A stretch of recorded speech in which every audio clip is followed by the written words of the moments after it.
I cheated at a bachelorette party a year ago. Now my husband's acting like he's out of my league. That's literally my life right now. I'm Sloane, 32, and I royally messed up my marriage last year. Now I'm watching my husband transform into this guy who acts like he could do so much better than me. It all started with my friend Maeve's bachelorette party in Miami. Girls' trip, beach vibes, way too many drinks, you know how it goes. My husband Grant wasn't thrilled about me going, but I told him he was being ridiculous. It's just a girls' weekend, I said. Like, hello, I'm a girl. I'm a grown woman. I don't need permission. The first night was fine, just dinner and drinks at the hotel. But the second night, that's when everything went sideways. We hit this club downtown, and I was feeling myself. New dress, hair done, looking hot. I had a few cocktails, then a few shots, and then honestly, things get a little blurry. I remember dancing with this guy who had dark hair and this jawline that reminded me of Grant. In my drunk brain, I actually convinced myself he looked exactly like my husband. Ridiculous, right? But in that moment, with the lights flashing and the music pounding, my alcohol-soaked brain was like, this could totally be Grant. Next thing I know, I'm waking up in some hotel room that wasn't mine with this stranger next to me. When I actually got a good look at him in the daylight, he looked nothing like Grant, except maybe the hair color. I freaked out, grabbed my stuff, and bolted. I was completely devastated. I made it back to our hotel, and Maeve, one of the girls on the trip, spotted me doing the walk of shame. I swore her to secrecy, telling her through tears that I'd made a horrible mistake. She promised not to say anything, and I thought that was that. Back home, I tried to act normal. I smiled more, initiated sex with Grant, and basically tried to overcompensate for my guilt. For a few weeks, I actually thought I'd gotten away with it. I kept telling myself it was a one-time mistake that didn't have to ruin my marriage. Then came that awful day.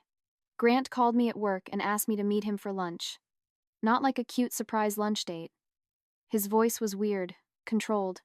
When I got to the restaurant, one look at his face told me everything. His expression was perfectly blank, but his ears were bright red. His tell when he's furious. I know what happened in Miami, he said, staring at me with these cold eyes I'd never seen before. Maeve's husband is friends with my colleague. Word got back to me. I completely lost it right there in the restaurant.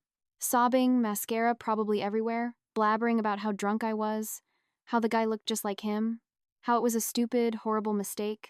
I was throwing everything at the wall, hoping something would stick. The whole "he looked like you" excuse sounded pathetic, even to my own ears. But I was desperate. Grant just watched me melt down with this detached look. When I finally ran out of excuses, he simply stood up, put money on the table, and said, I need some time. Don't call me. He didn't come home for a week, a whole week. I was calling, texting, leaving tearful voicemails. I was terrified he was off finding the guy from the club or worse, talking to divorce lawyers. I barely ate or slept that week. When he finally came back, he looked different somehow. Calmer but colder.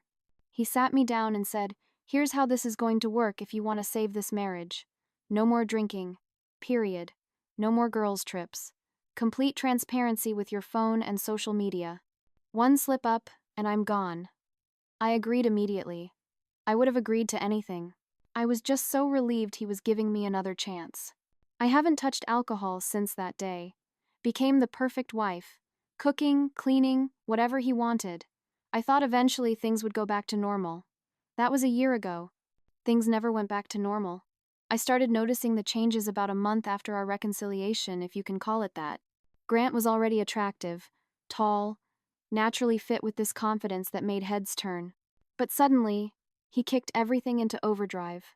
He doubled his gym time, going from 3 days a week to 6, started meal prepping these fancy high-protein lunches, downloaded meditation apps, bought a whole new wardrobe that fit his increasingly muscular frame perfectly. At 39, he started looking better than guys in their 22nds. At first, I thought it was hot. My husband getting even sexier? Yes, please. I figured maybe this was his way of rebuilding his confidence after what I did. I even tried joining him at the gym a few times, but he made it clear this was his thing. That's when I realized something was different. Before, Grant would have been thrilled to have me join him for workouts. Now, he seemed annoyed by my presence, like I was intruding on his space. When I tried to be flirty about his new muscles, he'd just say thanks with barely a smile and continue whatever he was doing. It wasn't just the physical changes. His entire focus shifted. He started staying later at the office, saying he was working toward a promotion. Weekend brunches with me were replaced with networking events. Our date nights dwindled to maybe once a month, and even then he seemed distracted. Just working toward our future, he'd say when I complained about his absence, but it felt more like he was working toward his future, and I was no longer a priority in the equation. Then came the social events for work. Suddenly, there were all these happy hours and client dinners that I wasn't invited to. It's just work stuff. You'd be bored, he'd say, coming home late, smelling like expensive cologne, and sometimes with a hint of perfume that wasn't mine. When I would question him about these late nights, he'd roll his eyes. I'm networking, Sloan. That's how you get ahead. Like I was some idiot who couldn't understand basic career advancement. One night, I found a long blonde hair on his jacket. When I confronted him, he didn't even flinch. Probably from Stephanie in accounting. We were stuck in the same elevator. His explanation was so casual, so dismissive, it made me feel crazy for even asking. The most infuriating part, our sex life completely changed. Before, Grant was always the one initiating, always telling me how beautiful I was. Now, he rarely made the first move. When we did have sex, it felt mechanical, like he was just going through the motions. Is something wrong? I asked him once after a particularly disconnected encounter.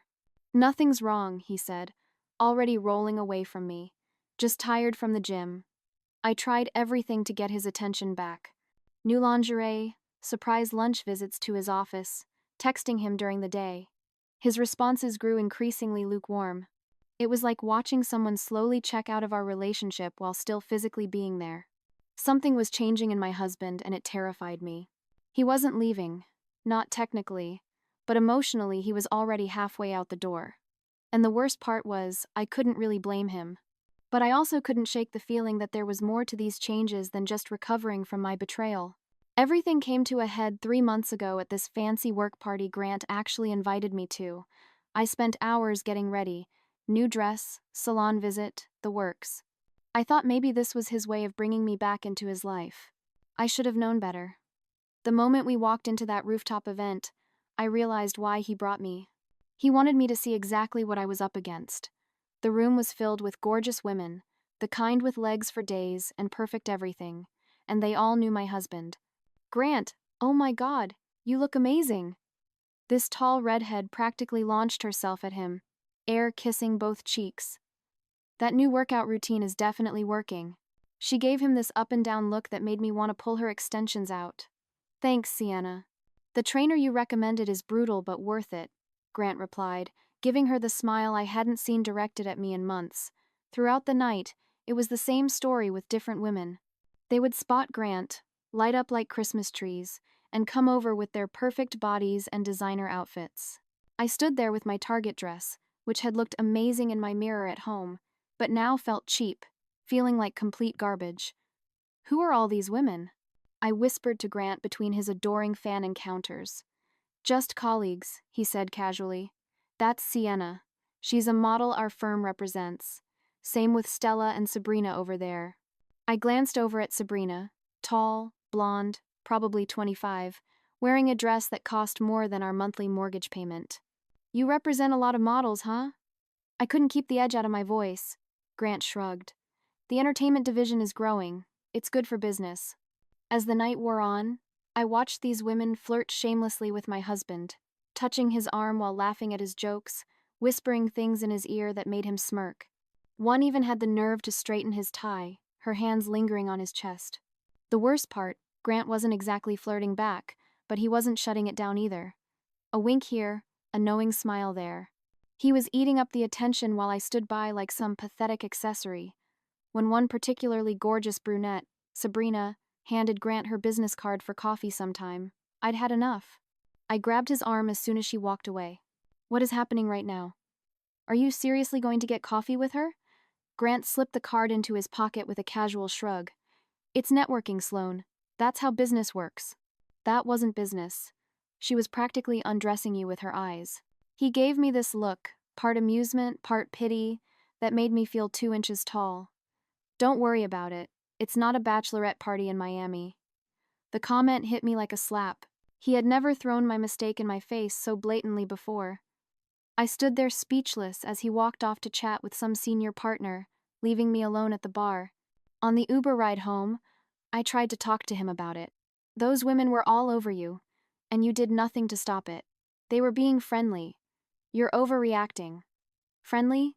That blonde literally asked if you'd been working out while staring at your crotch. Grant just looked out the window. Maybe you're projecting. Not everyone crosses lines when they're being social. Another dig at my infidelity. I shut up after that. That night, watching him moving around our bathroom with this new confidence, his body more defined than I'd ever seen it, a terrifying thought hit me. My husband was turning into someone who was out of my league, and he knew it. After that party, my paranoia went into overdrive. I started checking his phone whenever he left it unattended, scrolling through his texts, his emails, his call history, looking for evidence of something, anything. Most days, I'd find nothing suspicious. Just work emails, texts with his gym buddy about protein shakes, normal stuff. But the lack of evidence almost made it worse. If he was cheating, he was being incredibly careful about it. I began tracking his location through his phone, watching the little dot move from our house to his office. Sometimes to the gym, occasionally to restaurants or bars I didn't recognize. During these unknown stops, I'd text him casually, "How's your day going?" just to see how long it would take him to respond and what excuse he'd give. In a meeting or grabbing coffee with the team were his usual responses. Nothing I could prove was a lie, but nothing that reassured me either.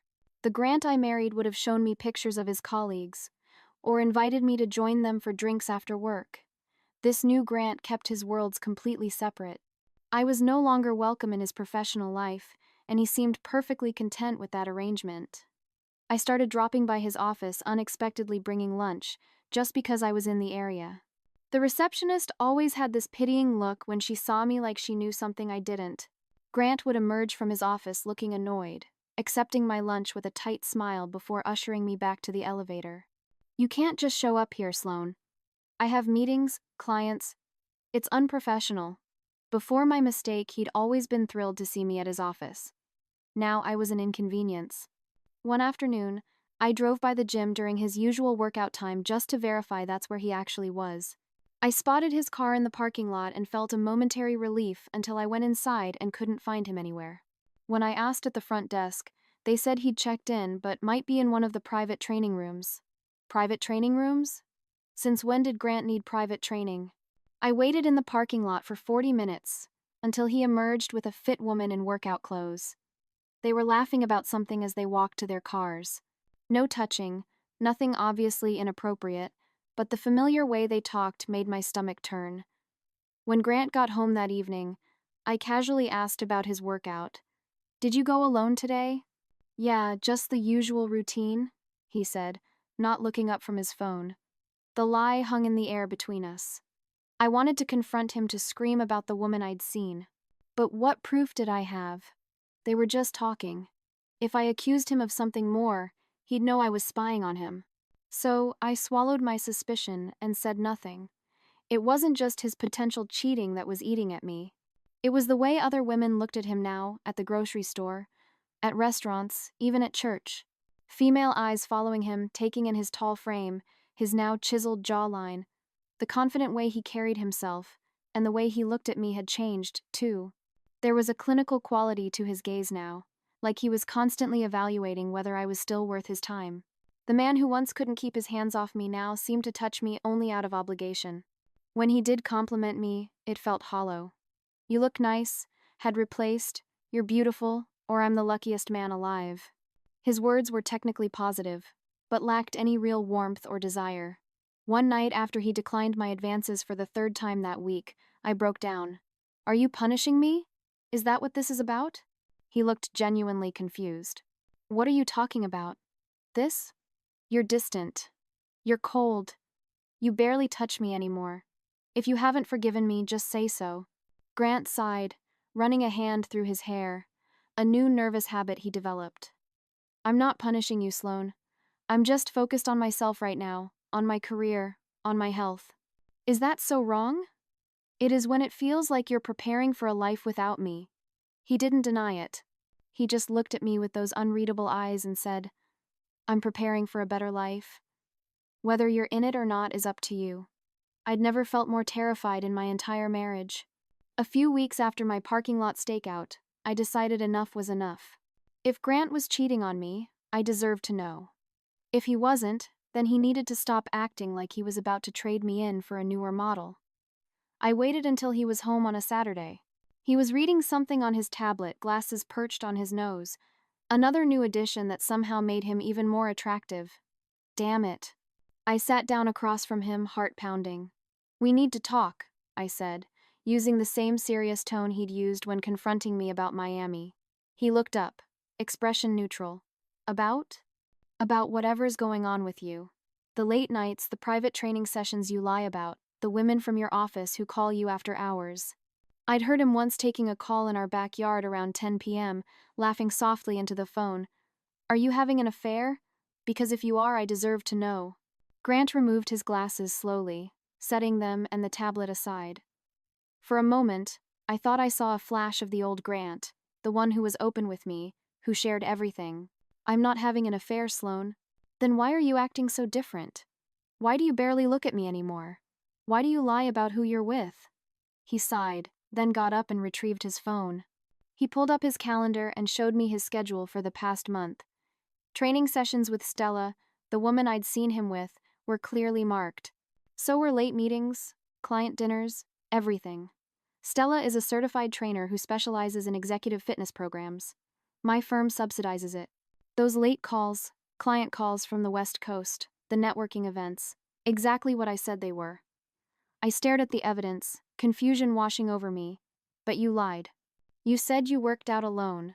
Because you've been acting like a private investigator for months, checking my phone, following me to the gym, showing up at my office unannounced. It's exhausting, Sloane. So sometimes, yes, I give simple answers to avoid the interrogation. He looked tired, suddenly rubbing his hand over his face. Do you realize how draining it is? I'm trying to advance my career, improve myself, move forward from what happened, and meanwhile, you're treating me like I'm the one who cheated. His words hit me like a bucket of cold water. He wasn't wrong. Then why pull away from me? My voice was smaller now. Why all the changes? Grant was quiet for a long moment. When I found out what happened in Miami, something broke in me. Not just trust, something deeper. The way I saw myself, the way I saw us. I realized I'd been complacent, taking our relationship for granted. He gestured to himself. All of this, the fitness, the career focus, the networking, it's not about replacing you.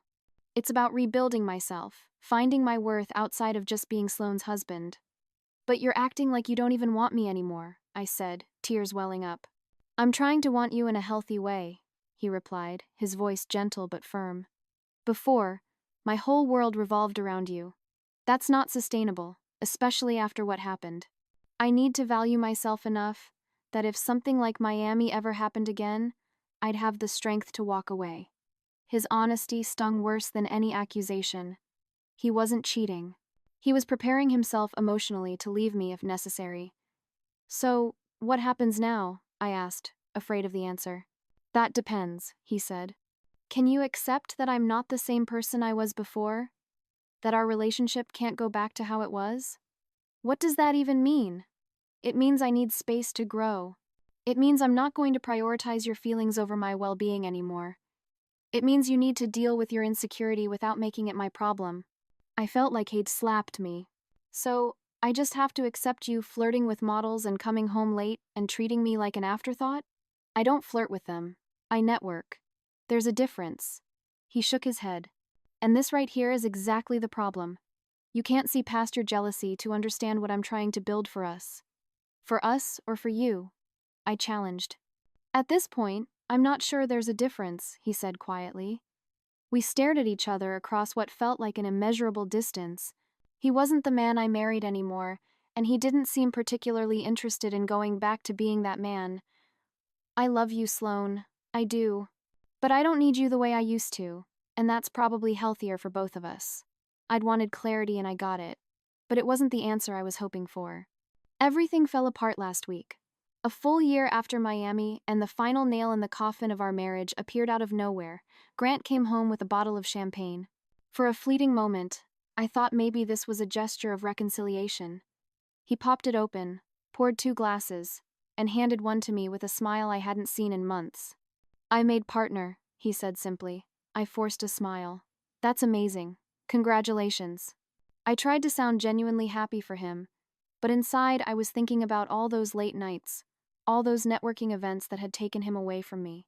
This promotion had cost us our marriage, whether he realized it or not. We clinked glasses, and I waited for him to say something about us, about how things would be different now that he'd achieved this goal. Instead, he said something that shattered what was left of my world. "I've been in therapy for the past 10 months. I nearly choked on my champagne. Therapy? Why didn't you tell me? Because I needed to figure some things out on my own." He took a long sip of his drink. "I've been working through what happened in Miami, my feelings about our marriage, what I want for my future. And what conclusions have you come to?" I asked, already dreading the answer. "I want a divorce, Sloane." The words hung in the air between us. No anger in his voice, no accusation, just calm certainty. "But I thought you were trying to forgive me," I stammered. "I have forgiven you," he said, his voice gentle. "This isn't about punishment. It's about recognition. We're not good for each other anymore. Is there someone else?" I had to ask, even though part of me didn't want to know. "No," he said, looking me directly in the eyes. "This is about me finally putting myself first." He explained that he'd already found an apartment, that he'd be moving out the following weekend. Everything was arranged: lawyers, finances, even who would get which furniture. He'd been planning this for months while I was busy checking his phone and following him to the gym. "What about everything we've built together?" I pleaded. 3 years of marriage just gone. Grant gave me a sad smile. "What exactly have we built, Sloane? A relationship where you cheated within the first year? Where I've spent the last 12 months trying to rebuild my self-worth? Where you've been more focused on catching me doing something wrong than on fixing what you broke?" I had no answer for that. The next few days were a blur. Grant packed methodically, taking only what he needed. No arguments over possessions, no dramatic scenes, just the quiet dismantling of our life together. On his last day in our house, I made one final desperate attempt. "Please don't do this. We can go to therapy together. I can change." He paused, suitcase in hand. "You know what? My therapist helped me realize that I deserve someone who wouldn't have cheated in the first place, someone who values faithfulness the same way I do." "It was one mistake," I cried. "A mistake is forgetting to pay a bill or burning dinner. You made a series of choices, Sloane. You chose to drink too much. You chose to dance with that guy. You chose to go to his hotel. And after you chose to lie about it until you were caught." He wasn't angry as he said this. That would have been easier to handle. He was just clear, like he was finally seeing our relationship for what it really was. "I wish you the best." "I really do," he said. And I could tell he meant it. "But we're done."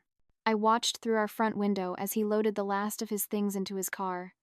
He looked lighter somehow, unburdened. The man who drove away wasn't the same one I'd married 3 years ago. He was stronger, more confident, completely self-possessed. That night, scrolling mindlessly through social media to distract myself from the silence of my empty house, I saw a post from Sienna, the redhead from the party, a group photo at some rooftop bar downtown, and there was Grant in the background smiling with a glass in his hand, surrounded by his colleagues celebrating his promotion. He looked happy, genuinely, effortlessly happy without me. 2 days later, my friend sent me a listing for a condo that had just gone on the market. "Isn't this the building Grant wanted to buy in last year? The one you said was too expensive?" Sure enough, there was Grant's name on the purchase record. He bought a place in the luxury building he'd shown me months ago, the one I'd dismissed as unnecessarily fancy. He'd been planning this move, this new life, right under my nose. The irony isn't lost on me. A year ago, I thought I could have a wild night in Miami with no consequences. I thought my husband would always be there, always adoring me, always putting me first. Now he's gone, living his best life in a fancy condo, making partner, looking better than ever. And I'm still here in the house we bought together, alone with the consequences of my actions. Sometimes I wonder if he orchestrated this whole thing, the glow up, the career advancement, all of it, just to show me exactly what I threw away that night in Miami. But I know that gives me too much credit in his story. The truth is, I'm not the main character in his life anymore. He's moved on to a new chapter, one where he's the hero of his own story, not just a supporting character in mine. And me, I'm still stuck in the aftermath of my mistake, finally understanding what it means to watch someone become completely out of your league.